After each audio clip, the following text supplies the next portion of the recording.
दुर्गे मैया की जय, बोलो साचे दरबार की जय। विघ्नेश्वराय वरदाय सुर प्रियाय लंबोदराय सकलाय जगदिताय नागाननाय सत्यज्ञ विभूषिताय गौरीसुताय गणनाथ नमो नमस्ते।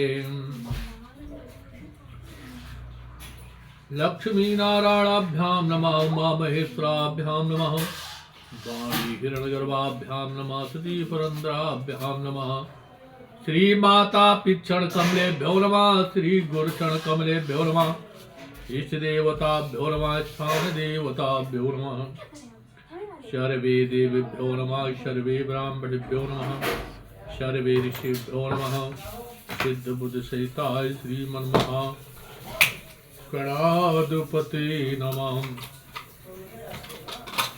सभी देवी देवताओं को प्रणाम करते हुए, सभी ऋषियों को प्रणाम करते हुए, विद्युत समाज को प्रणाम करते हुए, गुरु भगवान को प्रणाम करते हुए, माताओं एवं बहनों को प्रणाम करते हुए, आइए 2 बार भगवान का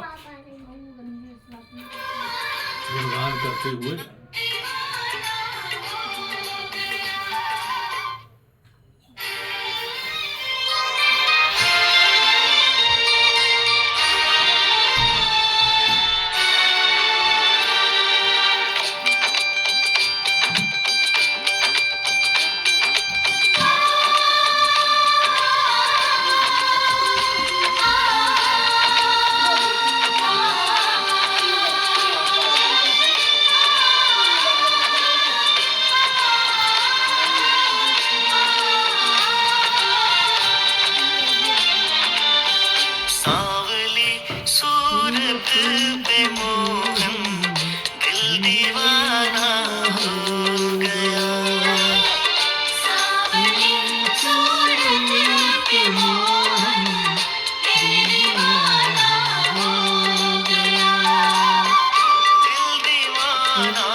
तेरे पाँव नाजुक, दूसरा पायल बंधी।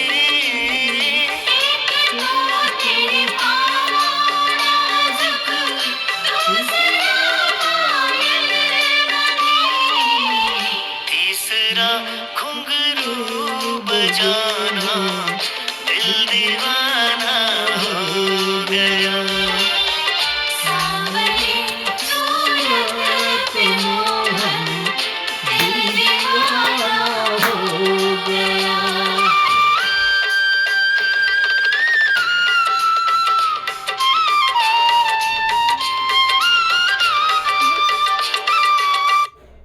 बोलो गोविंद भगवान की जय। कल कल कलोदिन करती हुई नादिनी श्री पावन गंगा के तट पर बालू के आसन पर विराजमान श्री व्यास जी राजा जनमेजय को कथा सुनाते हुए व्यास जी कहते हैं, हे जनमेजय, भगवती जगदम्बा की कृपा से सत्यव्रत का राज्याभिषेक और राजा अरुण द्वारा उन्हें नीत शास्त्र की शिक्षा देना।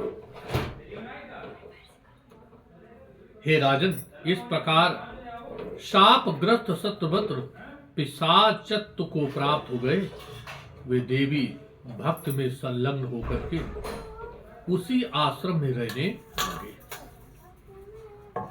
किसी समय राजा सत्यव्रत नवा अक्षर मंत्र का जप समाप्त करके हवन कराने के लिए ब्राह्मणों के पास जाकर के भक्त पूर्वक प्रणाम करके उनसे बोले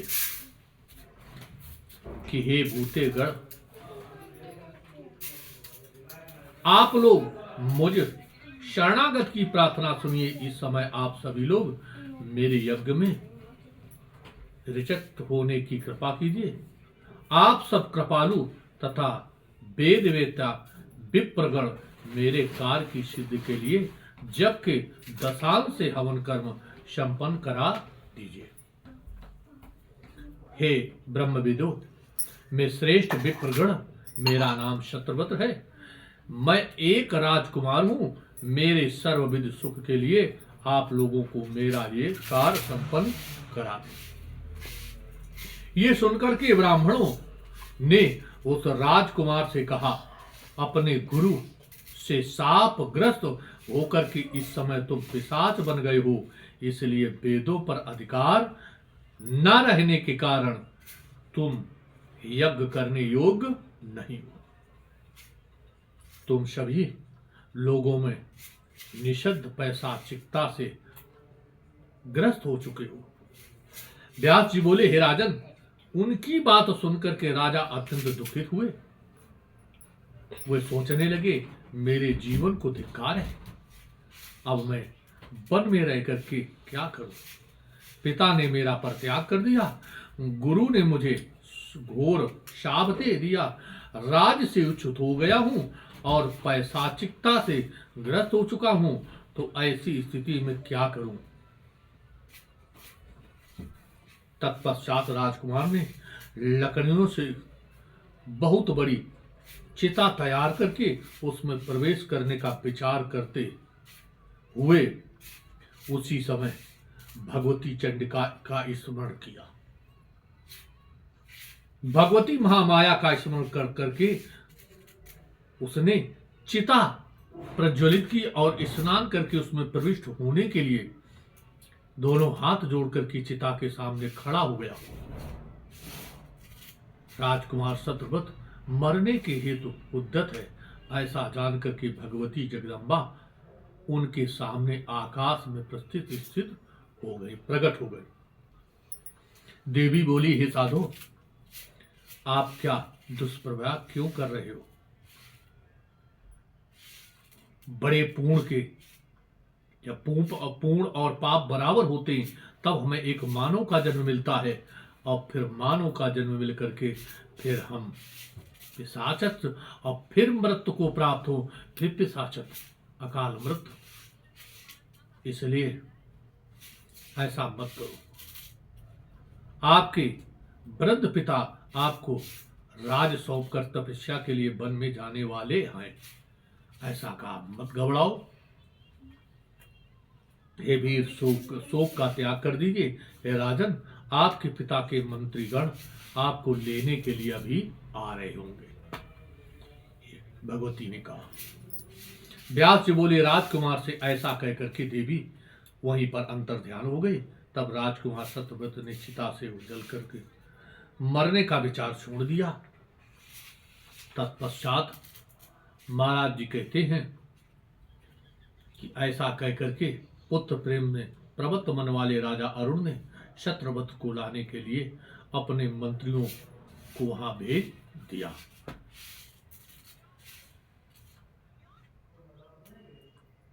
सर्वत्र सत्य तथा मित्र की गतिविधियों को जानने के लिए सर्वथा गुप्तरों की नियुक्ति करनी चाहिए। धर्म में सदा बुद्ध लगाने रखनी चाहिए। धुत मदिरा, अश्लील संगीत तथा वेश्याओं से स्वयं बचना चाहिए और अपनी प्रजाओं को भी इनसे बचाना चाहिए। ब्रह्म मुहूर्त में शयन से सदा निश्चय ही उठ जाना चाहिए। तत्पश्चात दीक्षित मनुष्यों को स्नान आदि सभी नित्य नियमों से निवृत्त होकर के बलिवान भक्त पूर्व परशक्ति जगदम्बा की पूजा करनी चाहिए। जगदम्बा के चरणों की पूजा ही इस जन्म की सफलता है। हे पुत्र, तुम प्रतिदिन नित्य नियम पालन करके सभा में जाना और द्विजों को बुला करके उनसे धर्मशास्त्र संबंधी निर्णय पूछना।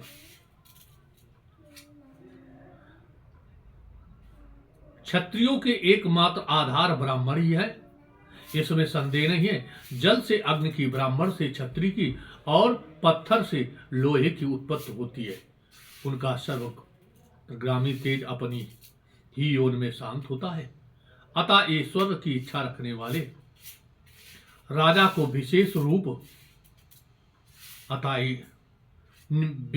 विनम्रता पूर्वक दान के द्वारा ब्राह्मणों को सत्कार करना चाहिए। राजा को चाहिए कि वो धर्मशास्त्र के अनुसार दंडनीति का पालन करे और न्याय से उपार्जित धन का निरंतर संग्रह करे।